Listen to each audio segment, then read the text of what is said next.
Hey there, I'm making this video to ask the question about whether or not psychiatry is pseudoscience, and I'll spoil it by stating that I think it is pseudoscience, and it is perhaps objectively even pseudoscience. You know, of course you can twist words around it in any way you want and, redefine words for yourself and do verbal and linguistic gymnastics, but ultimately if you're looking for truth, then I think you'll likely come to the same conclusion that I have. And I will admit that I've been significantly influenced by the ideas of Thomas Szasz, who's a psychiatrist who died in 2012 at the age of 92. So I'll tell you why I believe that psychiatry is pseudoscience. I'll tell you what I believe real science is. I think real science is something that is objective, that can be done using the scientific method, that is not based on subjectivity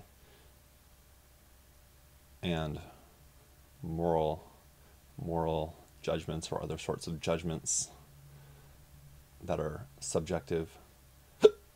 So, for example, real science would be if you want to create a vehicle that can travel at Mach 3, it would be figuring out all the different specifications and engineering and testing and inventing and discovering all the technologies necessary to build a vehicle that would be capable of moving at, twice the speed of sound in a safe way with potentially a human inside. You're doing objective things to figure out how to create such a vehicle. And if you look at the I think SR-71 Blackbird, I think they've created such a thing, and you would say they've used engineering and science to do so. Subjective, and Now psychiatry, on the other hand, is, I think, subjective in a significant way, and in a significant enough way to sort of therefore fall into the category of pseudoscience.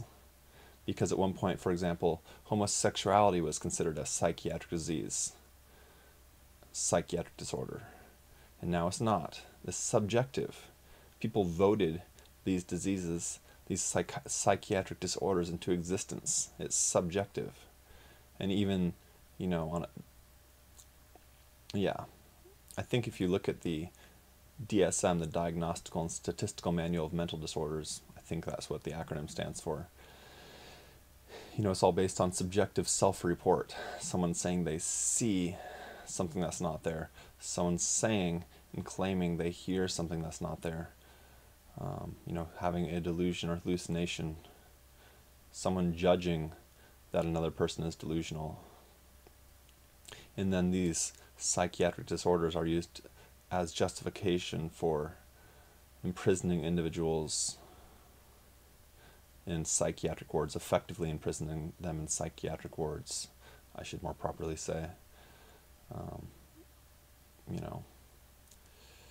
I think it's unfortunate that psychiatry has become such a prominent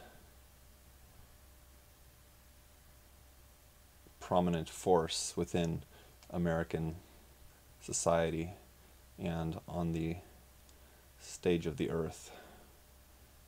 Well, on the world stage, I guess you could say. However, so what are the implications of psychiatry being pseudoscience? Which again, I think it is, because it's based on subjective things, disorders voted into existence,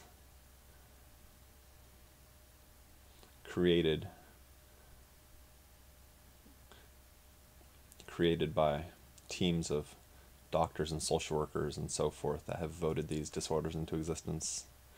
So again, I'm concluding that psychiatry is pseudoscience because it's based on subjective judgments, labels, and self-reports, versus real science, which is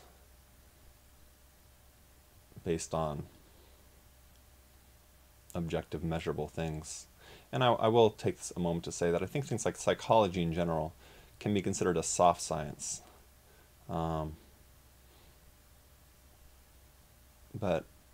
I don't think psychiatry deserves that label as being a soft science because of the fact that it's been used for such horrible human rights abuses.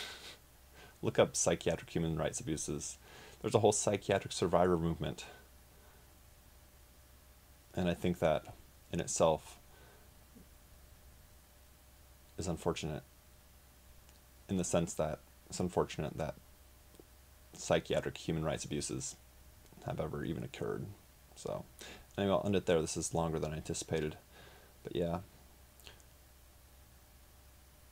if you're going to study science, try to study a real science.